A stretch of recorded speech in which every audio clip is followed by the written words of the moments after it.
Welcome to 5 Minutes to Learn. This is Michael Reisinger. Let's go ahead and get into it. Immutable Law number 1, experiential learning. First off, let me just preface this by saying that I'm not discounting other types of learning when I highlight experiential learning as one of my core values or immutable laws, okay? This is just the one that I have found more powerful. There's a lot of researchers that agree that learning by doing things is the best way for people. Take it how you will, but I just wanted to go ahead and give people a look into what we're doing with VAS and KCBC, why it's important, and just kind of put some definitions around it. So to kind of begin this journey here in 5 minutes, experiential learning is defined as, more than just absorbing information. It's more of a hands-on participatory process that'll engage people in real world experience. And this is something that when I'm working with companies and there is a learning gap or a knowledge gap, the best way to fix that is to get employees involved with actually doing what they need to learn or experiencing it so that they get insight.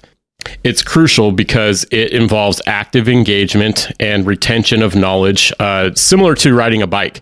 You could be told how to ride a bike, all day long, but the reality is you're going to have to actually get on a bike and learn how to balance by doing it. So that's an example. That's another example. You could, think about the difference between reading about a marketing strategy, like in a textbook or on a blog, and then actually designing one or implementing one. That would be another thing that would give you that experience of actually building it. And case in point, I've been learning as I go with KCBC, as I'm the one who, wrote all the music for it and does all the social media and the marketing and all that stuff. Third kind of example is that, experiential learning builds collaboration and problem solving skills. So as you're collaborating with other businesses or sometimes your clients, or if you're a B2B, you're a business serving businesses, as I said, you need to have that experience of collaborating with people to figure out the best way forward. That's why teams, and there's such a highlight on teams, and you've probably heard the old adage, teamwork makes the dream work, because collaborating is a great way to get feedback on ideas and then also learn from others that know more than you. So my role as a business growth coach and how I use experiential learning when I work with your business is we work on developing leaders through real world challenges. Okay. So leadership, it's not just a theoretical concept, it's a practice.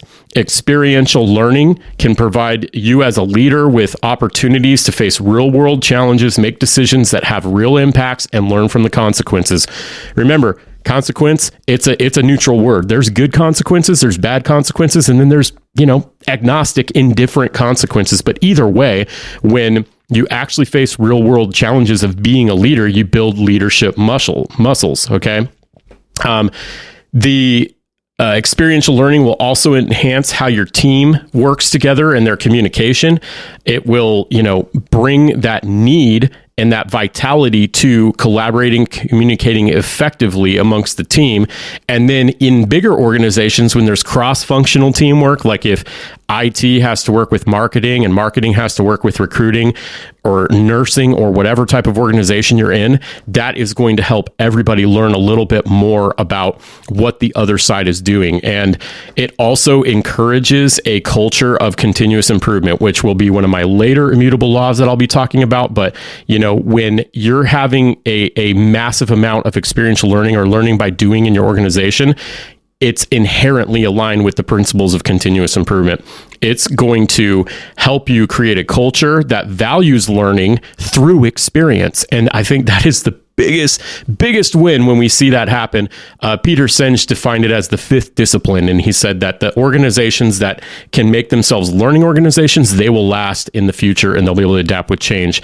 Anyway, in conclusion, experiential learning is not just a departure from traditional methods, like I said in the beginning, but it's a complementary approach that you may want to try if your people are getting stuck in a learning gap. Thanks so much for listening to Immutable Law number 1, Experiential Learning.